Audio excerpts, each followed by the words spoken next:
பக்கத்துல சொல்லுங்க, நாம சுகந்த வாசனை. எத்தனை பேர் சென்ட் அடிச்சுன்னு வந்திருக்கிறீங்க? தூக்குங்களேன் கையதான். சென்ட் அடிச்சுன்னு வந்திருக்கிறோம். அல்லேலூயா, அது நல்லது. ஆமேன். இதை மாதிரி கை தூக்கும் போது மற்றவர்களுக்கு பாதிப்பு ஏற்படாமல் இருக்கும்படியா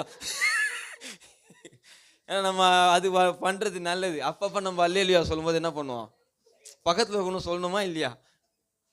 அல்லேலூயா. நல்ல வேலை கொஞ்சம் ஒரு 6 அடி தள்ளி இருக்கான். சரியா? உண்மையாவே சுகந்த வாசனை ரொம்ப நல்லது. சிலருடைய வாசனை நமக்கு தலைவலிக்கும். அப்படிதானே? எனக்கு தெரியும் ஒருத்தர், அவர் குளிக்க மாட்டார், ஆனால் சென்ட் மட்டும் அடிப்பார். அந்த வேர்வை ஸ்மெல்லும் இந்த சென்ட் ஸ்மெல்லும் கலந்து ஒரு ஸ்மெல் வரும் பாருங்களேன். அப்போ நம்ம 15ஆம் வானம் கூட போவோம். அப்படி இருக்கும். சுகந்த வாசனை அது ரொம்ப முக்கியமானது. அல்லேலூயா. வேதம் சொல்லுகிறது, அப்போஸ்தலனாகிய பவுல் அவருடைய வசனத்தை அவர் சொல்றதை நீங்க பார்த்தீங்கன்னா ரொம்ப அழகா 2 கொரிந்தியர் 2வது அதிகாரத்தோட அதோடைய 14வது அதிகாரமும் 15வது வசனத்தையும் நாம தூங்காம சேர்ந்து வாசிக்க போறோம். அல்லேலூயா. எல்லாமே சேர்ந்து அந்த தங்கச்சோட சேர்ந்து அந்த வசனத்தை எனக்காக உரிமை பாராட்டி உங்களுக்காக உரிமை பாராட்டி சொல்ல போறோம். படிக்கலாமா? கிறிஸ்துவுக்குள் எப்பொழுதும் எங்களை வெற்றி சிறக்க பண்ணி எல்லா இடங்களிலேயும்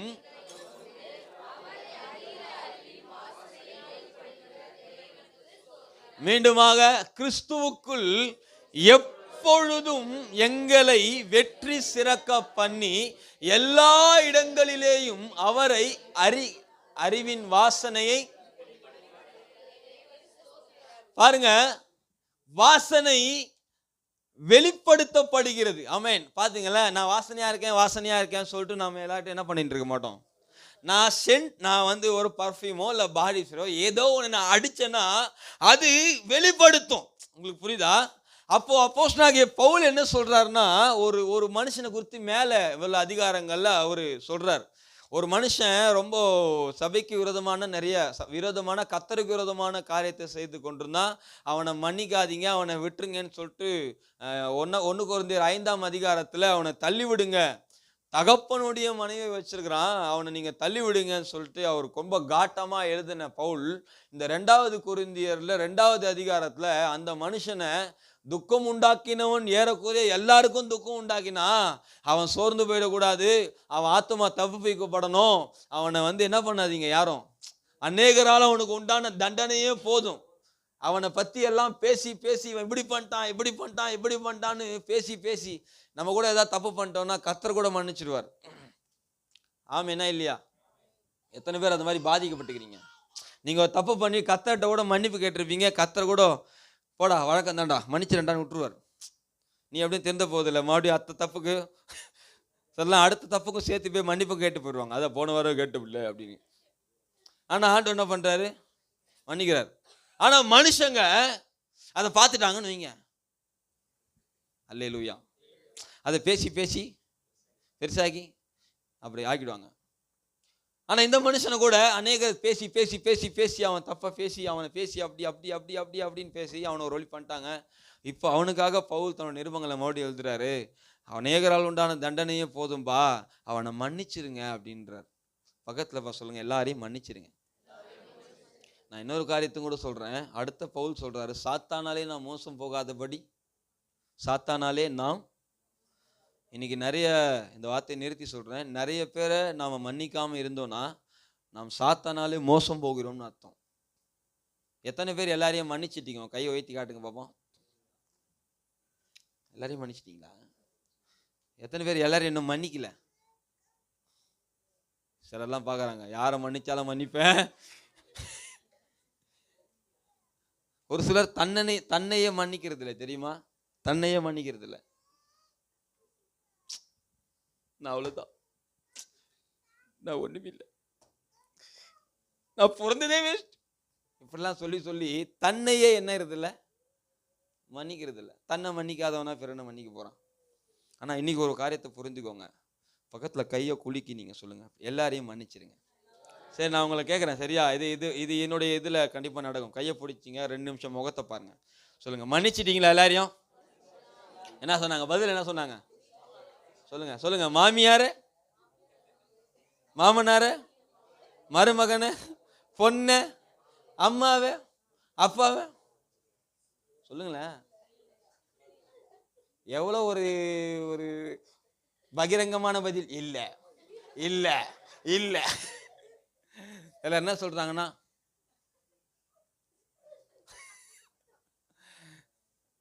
ஒருத்தர் சொன்னார், இந்த ஆள் பரலோகம் வந்தா அந்த பரலோகமே வேணாம் ஆண்டவரே, பரலோகமே வேணான்ற அளவுக்கு வாழா.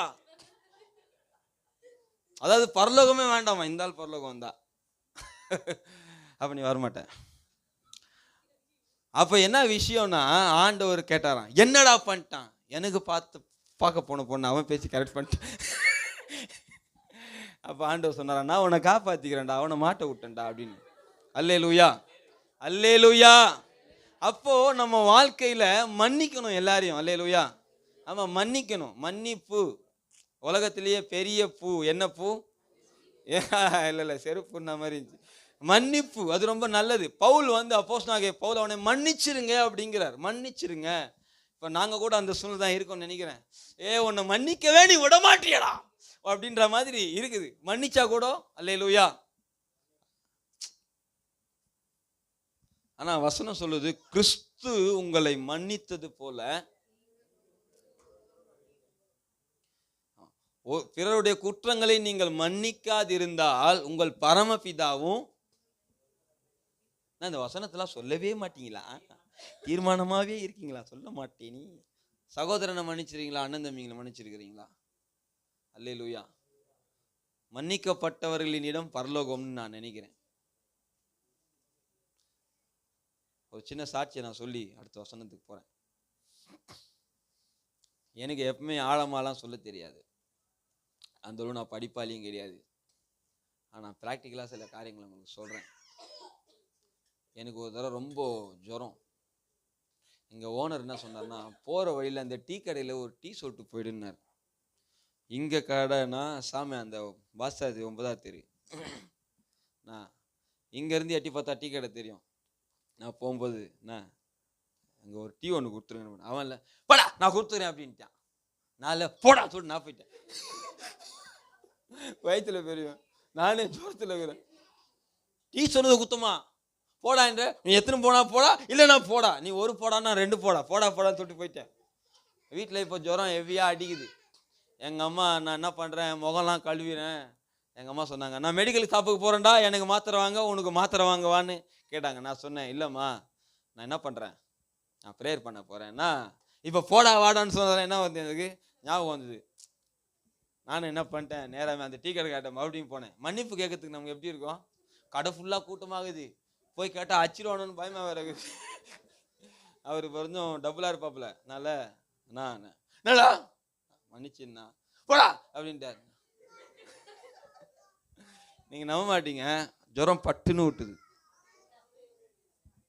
வராது. வந்தாதான் நம்ம வந்து மன்னிக்கணும் நேசிக்கணும்னு பேசிக்கினே இருப்போம். தேவனுடைய ராஜ்யம் பக்கத்தில் போய் சொல்லுங்க. பேசி தான் உருப்படாமல் போயின்னு வரும். அப்படியோ பேச விட்டோம்னா கர்த்தரே கூட பயந்துருவார் நம்ம பிரசங்கம் பண்றது. என்னடா என்ன விட பயங்கரமா பேசுறீங்க. ஆனா அதான் அன்னைக்கு தம்பி கூட வசனம் சொன்னான், கர்த்தருடைய வேதத்தின்படி நடிக்கிற உத்தம பார்க்கத்தார்.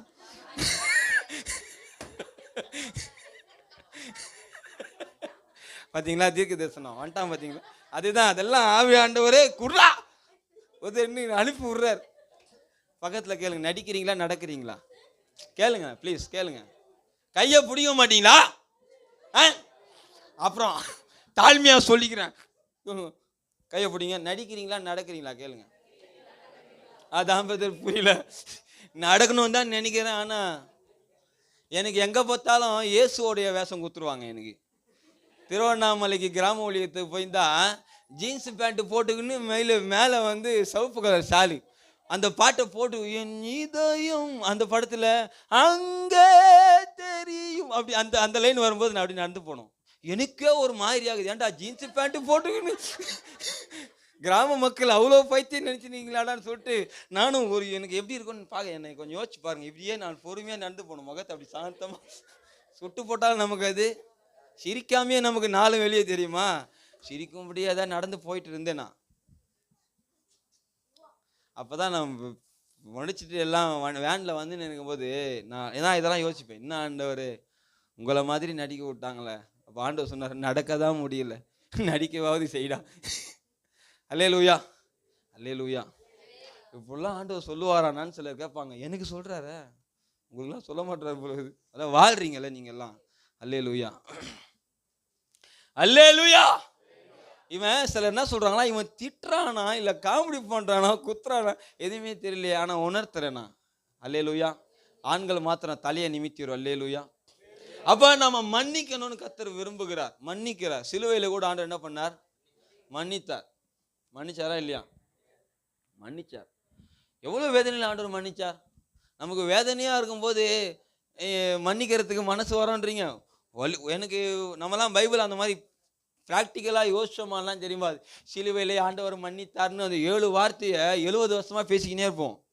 ஆனால் வலி, வேதனை, அவமானம், நிந்த, வெக்கம், செய்யாத தப்புக்கு அவமானம், ரத்தம் ஓடுது, இப்படி தொங்கி எப்படிப்பட்ட சூழ்நிலையில் இவர்கள் செய்கிறது இன்னதென்று தெரியாதிருக்கிறார்கள் அப்படின்னாலே அப்போ ஆண்டவர் என்ன சொல்றாருன்னா, ஆண்டவரே இவன் என்னை அடிச்சான், என்னை திட்டினா, என்னை காரி துப்புனா, கொட்டினா, அவமானப்படுத்தினா, ஆனா என்னதான் செய்யறான்னு அவனுக்கு தெரியல ஆண்டவரே. ஒரு தெய்வத்தை இப்படி பண்றான்னு அவனுக்கு தெரியல ஆண்டவரே. தெரிஞ்சா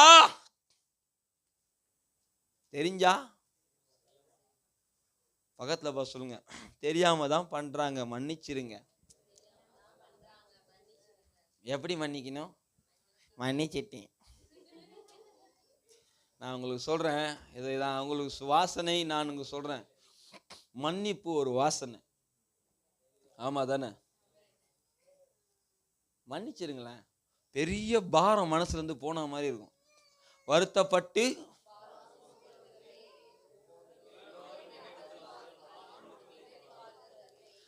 பாரத்தை யார் மேலேயாவது தூக்கி வைக்கணும் தானே போகும். ஆனா இங்க ஒருத்தர் வாலண்டியரா ஒரு தெய்வம் பாரத்தை என் மேல வச்சிடுறா, விட்டுடுறா, மன்னிச்சிடுறா, மறந்துடுறா, தூக்கி போட்டுடுறான்னா நீ என்ன சொல்றது? நான் தூக்கி தான் சுமப்பேன்னு என்ன பண்றோம்?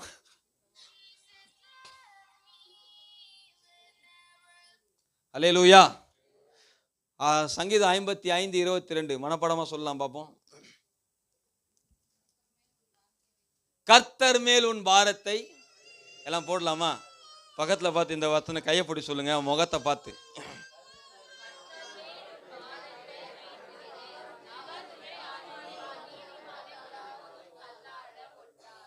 சொல்லுங்க. ஆமா ஆமா. அதனால இன்னைக்கு ஒரு காரியம் பண்ணுவோம். ஆண்டவரே நான் எல்லாரையும் மன்னிச்சிடுறேன். ஆமா. உன் சத்துரு பசியா இருந்தானா என்ன பண்ணு, தாகமா இருந்தானா அடுத்து நீ ஏன் அவன் தள்ள நெருப்பை தூக்கி வைக்கிறேன்றார் ஆண்டவர். சரியா? அதனால மன்னிச்சிருவோம், எல்லாரையும் மன்னிச்சிருவோம். அல்லேலூயா. ஆமா. நமக்கெல்லாம் தெரியும்ல, ஒருத்தர் பெருசா மன்னிச்சாரு, ஒருத்தர் பெரிய கடனை மன்னிச்சாரு பைபிள்ல. அவங்கிட்ட ஒருத்தன் சின்னதா கடன் பட்டான், அவன் என்ன பண்ணலையா, மன்னிக்கலையா. இவன் என்ன சொன்னான்னா, உன் பொண்டாட்டி அடிப்பண்டா, உன்னை கொல்லுவண்டா, இப்படி எல்லாம் மிரட்டுறான் அவன். உடனே ஆண்டவர் இந்த தகவல் சொல்றதுக்கு ஒரு ஆள் கண்டிப்பா இருப்பான்ல, எப்படியும் போட்டு கொடுக்குறதுன்னு ஒரு ஆள் கண்டிப்பா இருப்பான்ல. எஜமானி அவன் அப்படி பண்ணிட்டான், தூக்கின்னு வாங்கடா, ஜெயிலில் போடுங்கடாட்டார் அவனை. அல்லேலூயா. நாம மன்னிச்சாதான் கர்த்தர் நம்மளை மன்னிக்கிறார். இன்னைக்கு நான் சொல்றேன், ப்ளீஸ் உங்க கணவனை மன்னிச்சிருங்க. மனசார கையை உயர்த்தி தேவ சமூகத்துல, திருமணம் ஆனவங்க சரியா, ஆக போற கணவனெல்லாம் மன்னிக்க முடியாது. கரங்களை உயர்த்தி, ஆண்டவரே என் கணவனை மன்னிச்சிருங்க, மன்னிக்கிற ஆண்டவரே.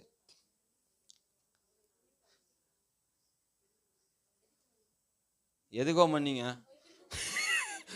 பணப்பரத்தப்புக்கும் மன்னிங்க.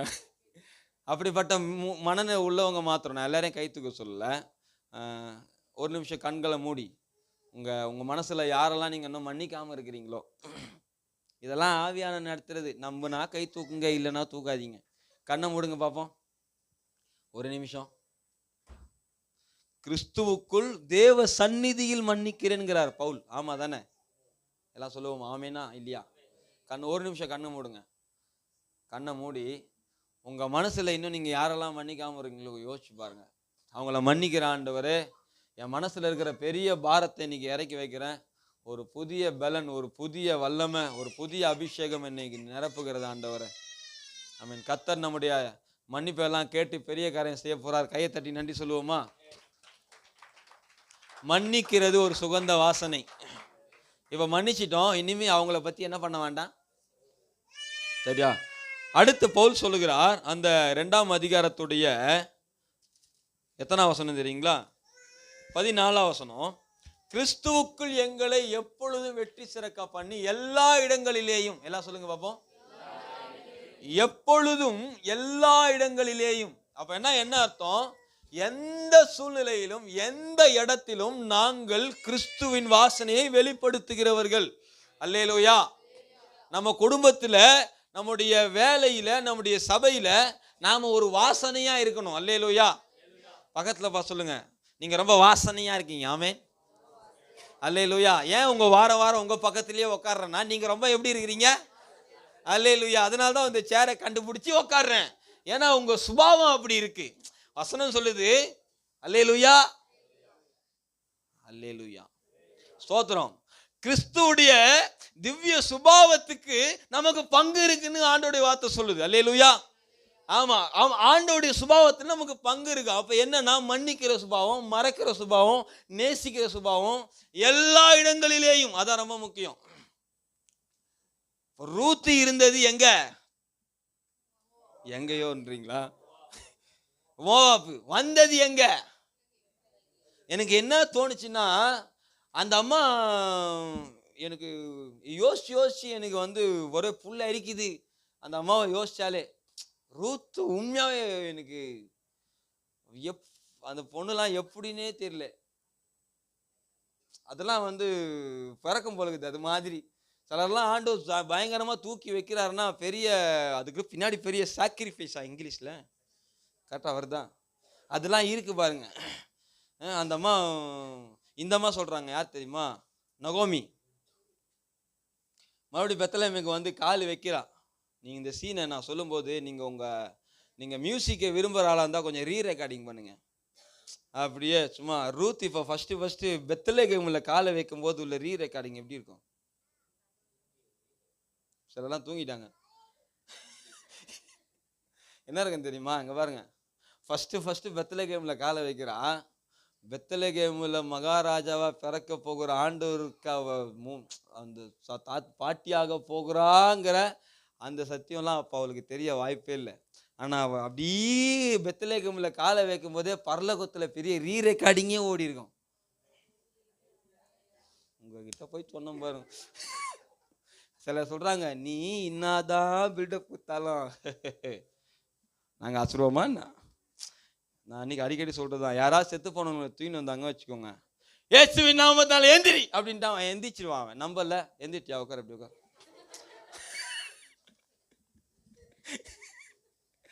அவன்கிட்ட போய், உனக்கு அந்நிய பாஷை தெரியுமா? இருறா, இப்பதான் ஏந்தே வந்த, மறுபடியும் சாவ வச்சிருவோம் போல. அந்த மாதிரி ரியாக்ஷன். உண்மையாக சொல்றேன், நம்ம கண்ணு முன்னாடி செங்கடல் கூட பழக்கட்டுமே. இயேசு கடல் மேல நடந்து இப்போ நம்ம என்ன பண்ணாங்க, சீசர்கள்லாம் பார்த்து, என்ன ஆண்டவரே ஊந்திரகத்துல போறீங்க, வாங்க அப்படின்னு நம்ம சொல்லுவோம். நமக்கு எதுவுமே இன்னும் இல்லை. ஆனா 1000 ரூபாய்க்கு 5 சுடிதார் போட்டுமே, 1000 ரூபாய்க்கு 4 ஜீன்ஸ் பேண்ட் போட்டுமே, அது எவன் போட்டதோ தோச்சி அயன் பண்ணி வச்சுக்கிறானோ. ஜியோ சிம் சும்மா கொடுக்கட்டுமே. பக்கத்துல ஆச்சரியமே இல்லையா? இப்போ இந்த ரெக்கார்டிங் என்ன தெரியுமா ஓடுது? ரூத் அந்த அளவு தேவனுடைய வாசனையை சுமந்த அவ சொல்றான், இனி என்னுடையது உம்முடைய தேவன் சொல்லிட்டு அடுத்த வார்த்தை உம்முடைய ஜனம். என்ன அர்த்தம்னா, என் ஜனத்துடைய கலாச்சாரம், பழக்க வழக்கம், நாகரீகம், விக்கிரக வழிபாடு, சண்டை, அசுத்தம் சுத்தி என் ஜனம். ஆனா இன்னைக்கு சொல்றேன், உம்முடைய பரிசுத்த ஜனம் என்னுடைய ஜனம். இன்னைக்கு என் கலாச்சாரம் கிறிஸ்துவின் கலாச்சாரம், என்னுடைய சுபாவம் கிறிஸ்துவின் சுபாவம். எந்த ரூத்தை பூட்டி வச்சு உனக்கு எந்த நம்பிக்கையில இந்த மாதிரி பேசுற? நீ உனக்கு போவாசுக்கும் உனக்கு கல்யாணம் ஆகி அவன் வீட்டுக்கு அவன் சொத்துக்கெல்லாம் சொந்தக்காரி போற கத்தரனுக்கு எதாவது சொல்லிக்கிலே வச்சாரா? ஒன்றும் கிடையாது. இன்னைக்கு நம்மளை கூட்டு வச்சு கத்தரனை பலப்படுத்துவார், வாழ வைப்பார், எல்லாத்தையும் சொன்னா கூட வாரம் கத்தணும்னு கத்துற அப்படின்னு சொல்லுவீங்கல்ல. நான் கூட சொல்லியிருக்கேன் தான். ஆனால் எந்த பிரசங்கமும் இல்லை. ஒரே ஒரு பிரசங்கம், மாமியார் பிரசங்கம். என்ன தெரியுமா? என்னை நகோமின்னு சொல்லாதீங்க, கத்தர் என்ன மாறாவாக்கிட்டேன். என்னை நகோமின்னு சொல்லாதீங்க. அவன் கேட்டதெல்லாம் ஒரே பிரசங்கம். என்ன பிரசங்கம்? என்ன பிரசங்கம்? இஸ்ரவேலின் தேவனுடைய அற்புதத்தை பார்த்தவங்க, அதிசயங்களை கேட்டவங்க, உணர்ந்தவங்க, ருசிச்சவங்க, வாழ்ந்தவங்க, பிரமாணங்களை பெற்றவங்க, இவங்க பேசுற பிரசங்கம் என்ன தெரியுமா? என்ன கர்த்தர் எப்பவுமே அழ வைக்கிறார், என் வாழ்க்கையை போட்டு கர்த்தர் கசப்பா மாத்திட்டார். என்னது? கசப்பா மாத்திட்டார். பக்கத்துல சொல்லுங்க, மாறா உங்க பேரா? என்ன என்ன என்ன அந்த மாதிரி சொல்றாங்க. என்னை நகோமின்னு கூப்பிடாதீங்க, உன்னை வேற எப்படி கூப்பிடணும்? உன்னை லூசுன்னு தான் கூப்பிடணும். உன்னை யாரா சொன்ன? அப்படிதானே கூப்பிடணும். இழப்பு. எனக்கு போன வாரம் நான் ஸ்டீவன் சுந்தரி அவர் மெசேஜ் மின்ட்ல கேட்டேன். ரொம்ப சிம்பிள். அத்திமரம் துளி விடாமல் ஆட்டு மந்தை. அவர் என்ன சொல்றாருன்னா, வந்தாலும் வந்தாலும் வந்தாலும் தான் ரட்சிப்பின் தேவனுக்குள் களி கூறுவேன் நீ நானும். போனாலும் போனாலும் போனாலும் போனாலும் போனாலும். அதை படிச்சு முடிச்சதுக்கு அப்புறமா கீழே உள்ள வார்த்தை நான் படித்தேன். இது நெகினோத் என்னும் வாத்தியத்திலே வாசிக்கப்பட்ட சங்கீதம். நெகினோத்துன்னு என்ன தெரியுமா? சும்மா சந்தோஷமா பாடுற மியூசிக் அது நாமோ. ஆனால் அந்த பெக்மசியா அந்த அத்திமரம் துளி விடாமல் போனாலும் பாட்டியை சோகமாக தான் பாடியிருப்பார். அத்திமரம். ஆனால் நாம் எப்படி பாடினோம்? எனக்கு அது வரமாட்டுதே.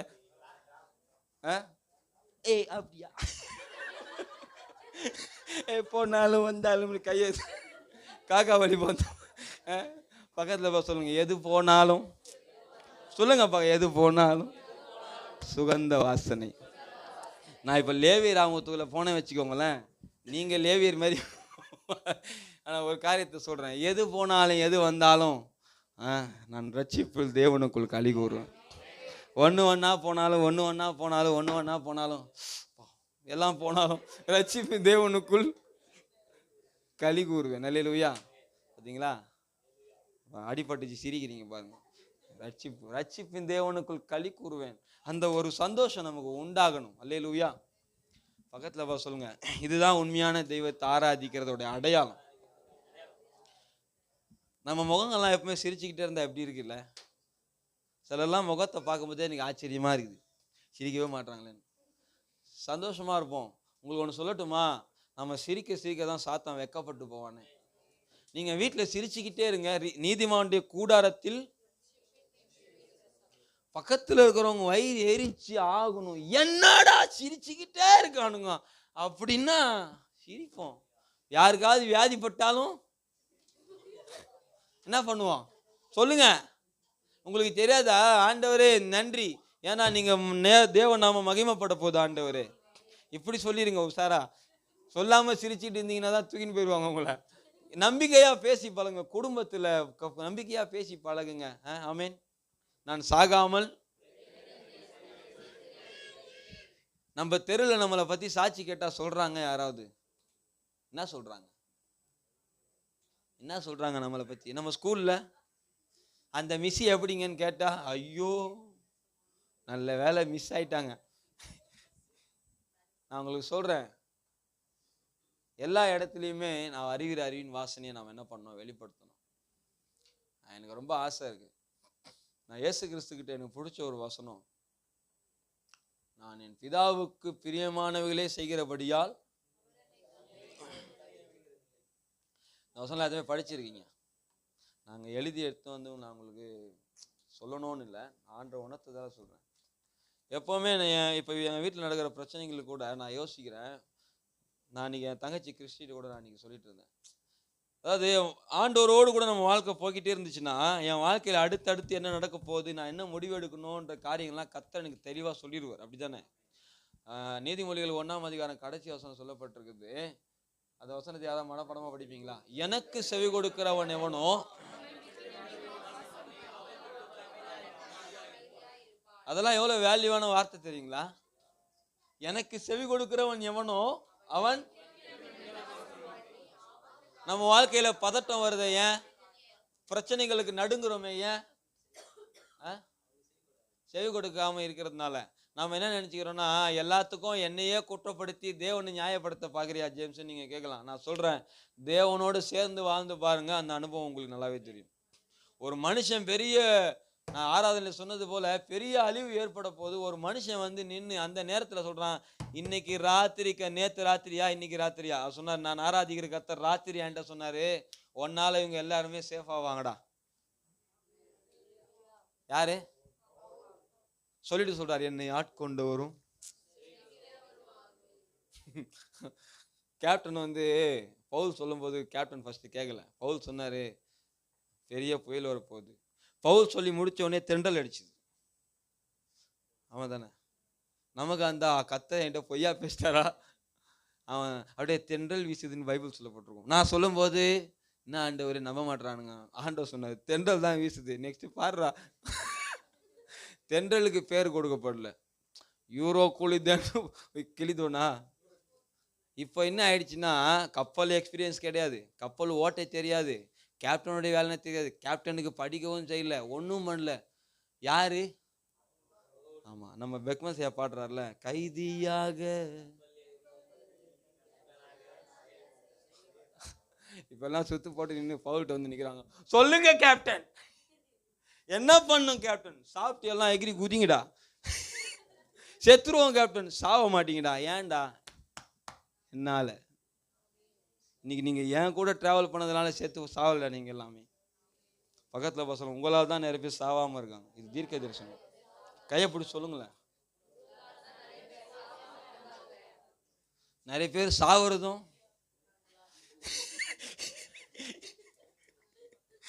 அல்லேலூயா. உங்களுக்கு தெரியுமா தெரியாதா தெரியல, நீங்க இருந்தீங்கன்னா உங்க தெருல அதிகமா சாவு விழாது.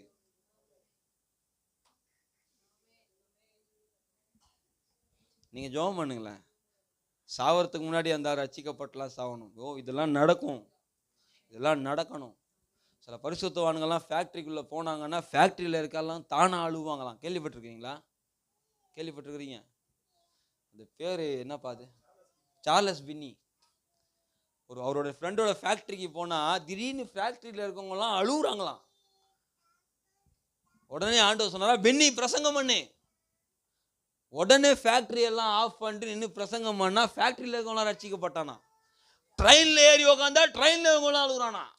பஸ்ல உட்காந்தா இப்ப நம்ம சாட்சி சொல்லும் போது நம்ம அழுகுறோம், வெளியே வரும்போது மட்டும் சிச்சினே வருவோம். நான்லாம் தேவ பிரசனம் எல்லாம் மற்றவனை அள வைக்கணும். அள வைக்கணும்னா எப்படி? உணர்த்தப்பட்டு அள வைக்கணும். நான்லாம் அப்படிப்பட்ட வல்லமை கொண்டவன், இப்படிப்பட்ட வாசனை கொண்டவன். நான் எல்லாமே அப்படித்தானே. பக்கத்துல சொல்லுங்க, என்னங்க நீங்களே அழுதுன்னு இருக்கிறீங்க சொல்லுங்க. எவனுமே அழமாட்டுறாங்க. கொரோனால பிரசங்கம் பண்ணும்போது சில நேரங்களில் எனக்கு நான் உங்களுக்கு சொல்றேன்னா, எனக்கு ரொம்ப மனசுக்குள்ள எனக்கு அவ்வளோ நம்மளே கர்த்தரை பயன்படுத்த விரும்புகிறாரான்னு சொல்லி ஒன்றுமே அப்படி சாதாரணமாக வார்த்தை சொல்லுவோம், நம்ம கண்ணு எதிர்க்கவே சில கண்ணீர் விட்டு அழுவுறதை நான் பார்த்துருக்குறேன். அப்போ நம்மளை கொண்டு கர்த்தர் இப்படிலாம் கிரியை செய்வாரான்னு நமக்கு தோணுது. தோணுதே இல்லையா? செய்வாரு, மாற்றங்கள் ஏற்படுது, செய்வாரு, தீர்க்கதரிசனம் வெளிப்படும், செய்வாரு.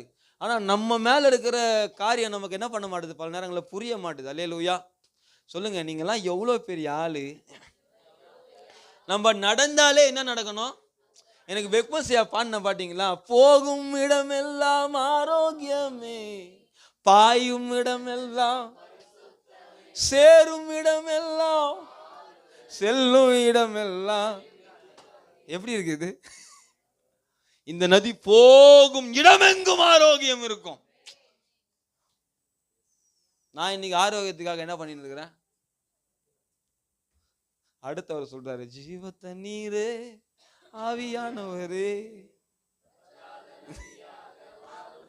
எப்படி இருக்கும்? கரையோர மரங்கள் கனிதர வேண்டும், இலைகள் எல்லாம் கனிகள் எல்லாம்.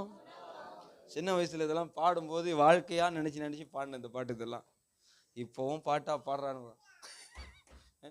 யோசிச்சு பாருங்க எப்படி இருக்கும்? சுகந்த வாசனையா நான் மாறினேனா, தேவனுடைய பிரசன்னத்தை சுமந்து தெரிஞ்சேனா, நான் போகிற இடமெல்லாம் ஆரோக்கியம். நாம் பாயும் இடமெல்லாம் பரிசுத்தம், சேரும் இடமெல்லாம், செல்லும் இடமெல்லாம். பக்கத்தில் அவங்க கையை பார்த்து சொல்லுங்க, கையை பிடிச்சி சொல்லுங்க, இது என்ன கை? இது தொட்டா என்ன ஆயிரும்? பிராக்டிக்கலாவே நம்ம கை பாலை தொட்டாலே கெட்டுரும், சாப்பாடை தொட்டாலே. ஆமா தானே? இங்க அது பாலை தயிராக்கிறதுக்கு நீங்க எதுவும் போட வேண்டாம். ஆனா இந்த கையை தான் என் ஆண்டவர் அநேகர் ஆசீர்வாதமான பாத்திரமா மாற்ற விரும்புகிறார். இதுதான் வாசனை வெளிப்படுகிறது. வாசனை தேவ பிரசன்னம் இருந்ததுன்னா வெளிப்படும். அந்த ஸ்தேவானையும் சில பரிசுத்தவான்களையும் பைபிளில் சொல்லப்பட்டிருக்கு, அவர் விசுவாசத்தினாலும் பரிசுத்த ஆவியினாலும் நிறைந்தவர்களாய் அப்படின்னு எழுதப்பட்டிருக்கு. அப்படித்தானே? நிறைவு தான் வெளிப்படும். அல்லேலூயா. இன்னைக்கு நாம் ஒரு காரியத்தை புரிந்து கொள்ளுகிறோம். எங்க போனாலும் தேவ பிரசன்னத்தை சுமந்து திரிகிற மனுஷனை நான் மாத்திருங்க ஆண்டவரே. எத்தனை பேர் நம்புறீங்க அப்படிலாம் மாற போறேன்? நான் சொல்ல வந்த காரியத்தை சொல்லி இப்ப நான் முடிக்க போறேன். எல்லாம் திருப்பி கொள்ளுங்கள் ஆதியாகமத்தின் புஸ்தகம். அதோடைய நமக்கெல்லாம் நோவாவுடைய சம்பவம் நல்லா தெரியும் தானே? நோவாவுடைய சம்பவம் தெரிஞ்சவங்க மாத்திரம் கையை உயர்த்தி காட்டுங்க பாப்போம். நோவானாலே யாருன்னு தெரியலையோ? சரி, நோவா காலத்தில் என்ன நடந்தது? மழை பெஞ்சுது, வெள்ளம் வந்தது.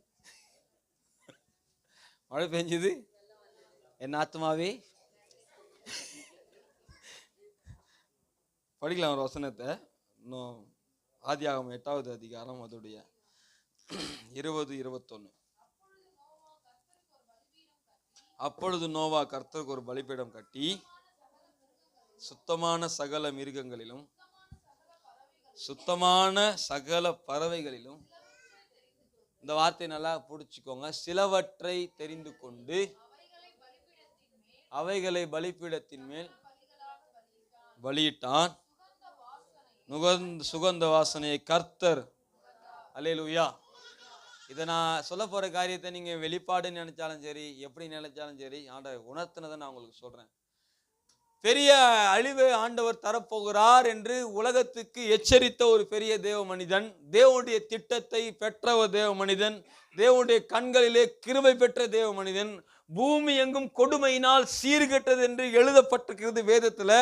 அப்படிப்பட்ட நாட்களிலும் தேவனுக்கு முன்பாக உத்தமனாய் வாழ்ந்து கர்த்தருடைய கண்களிலே கிருபை பெற்று பெரிய தேவ திட்டத்தை பெற்று உலகத்தை அழிக்கலாம்னு கர்த்தர் முன்னாடி நிற்கும் போது ஒரு மனுஷன் தேவனுக்காக நிற்கதை கர்த்தர் பார்த்தார். ஆண்டவர் இவனையும் இவன் குடும்பத்தையும் காப்பாற்ற வேண்டும் என்று சித்தம் கொண்டார். பாருங்க, பண்ணதெல்லாம் தப்புலாம் மனுஷன்தான், எதோட மிருகமும் சேர்ந்து அழியுது பைபிள்ல. அல்லேலூயா. பண்ண தப்பெல்லாம் ஆனா எதுவும் சேர்ந்து அழியுது. சில நேரங்கள்ல நம்மளால உலகம் காப்பாற்றப்படுது, நாம பண்ற தப்பினால உலகம் பாதிக்கப்படுது. அல்லேலூயா. இரண்டாவது, ஆண்டவர் பெரிய திட்டத்தை தந்தார். 120 வருஷம் பிரசங்கம் பண்ணார்னு ஒரு சிலர் சொல்றாங்க, 100 வருஷம் நோவா பிரசங்கம் பண்ணார்னு ஒரு சிலர் சொல்றாங்க.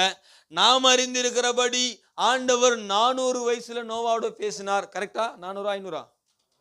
ஆமா ஆமா, சாரி, இந்த 500வது வயசுல சேம் காம் யாபத்தை பெற்றான். 600 வயசு ஆகும் பொழுது பெரிய பேழை அங்க நிறுவப்படுகிறது. ஏறக்குறைய இந்த பேழையை கூட அவர் எத்தனை வருஷம் கட்டியிருக்கிறார்? பிரசங்கம் எத்தனை வருஷம் பண்ணியிருக்கிறார்? என்ன பிரசங்கம்? மழை வரப்போகுது, ஜலம் வரப்போகுது, மழை வரப்போகுது. இன்னைக்கும் நமக்கு கிறிஸ்து வரப்போறாரு பிரசங்கம் பண்ணிட்டு இருக்கிறாங்க. நம்ம அது இன்னும் ஏற்கனவே பார்த்தோமா நான் கிறிஸ்து வந்ததை? இல்லையா? அவங்களும் பார்க்கல, கண்டுக்கல, விட்டாங்க. பாருங்க, அழிஞ்சு போச்சு மக்கள், அழிஞ்சு போனது ஜனம்.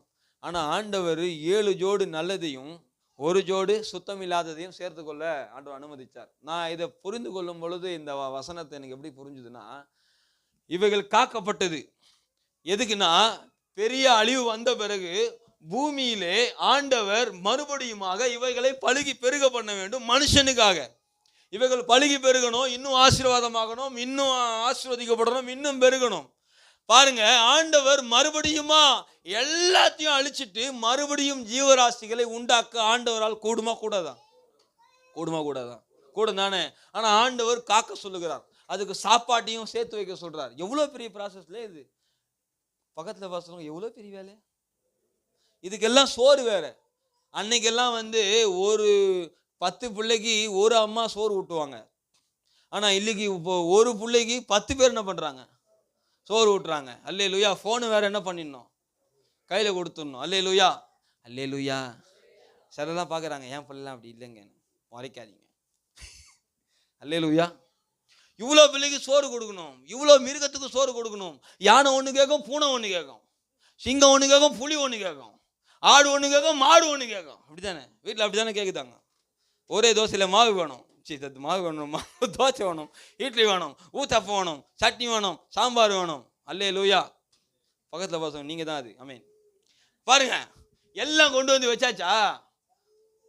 நம்ம கூட பிரசங்க, நம்மளை கூட என்ன தெரியுமா, கர்த்தர் நம்மை ஆசீர்வதிக்கிறார், கர்த்தர் நம்மை பலப்படுத்துகிறார், உள்ள வாங்க உள்ள வாங்க உள்ள வாங்க உள்ள வாங்கன்னு பேழைக்குள்ள எல்லாரும் என்ன பண்ணியாச்சு, சேர்த்தாச்சு. அப்படித்தானே வந்திருக்கிறோம்.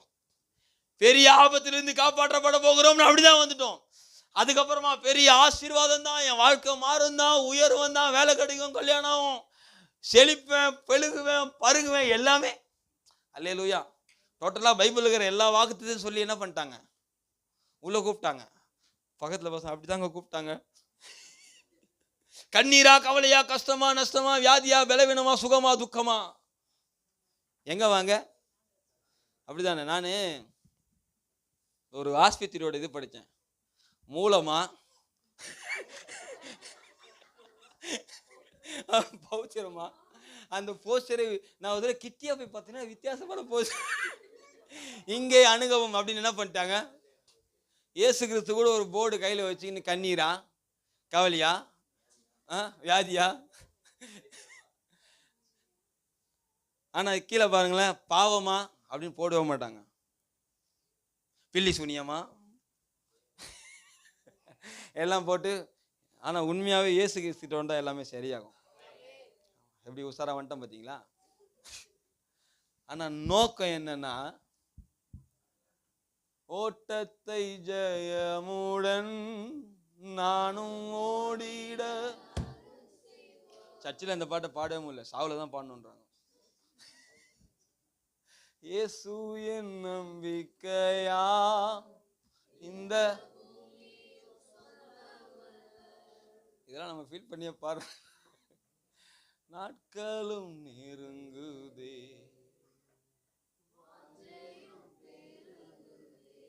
பழைய பாட்டு நீங்க எல்லாம் எடுத்து பாருங்களேன், வருகையை பத்தி ஒரு ஸ்டான்ஸா எல்லாமே இருக்காது. இப்ப பாருங்க, ஒரு ஸ்டான்ஸா கூட வருகையை பத்தி இருக்கவே மாட்டேது. சேத்திலிருந்து தூக்குனார், கண்மணி மேல் நிறுத்தினார், அவதன் கண்மலை முட்ரா பாட்ட.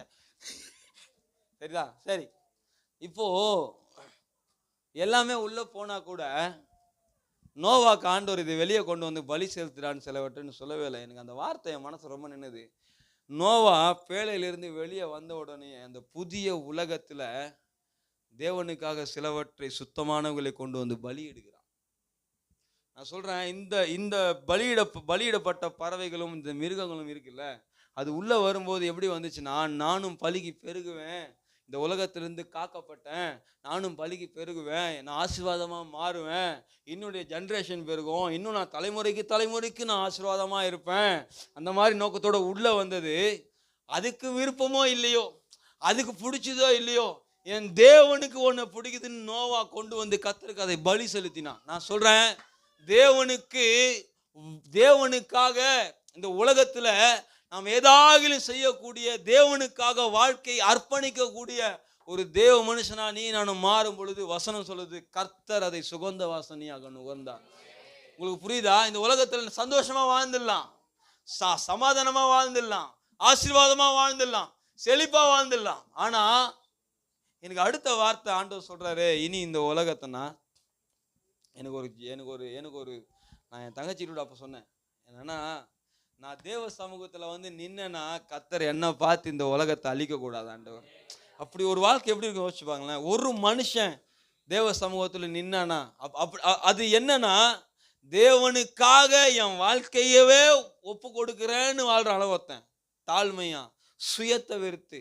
இன்னைக்கு எவ்வளவு சுயநலமான ஆவி கிரியை செய்து பார்த்துருக்கீங்களா? அல்லேலூயா.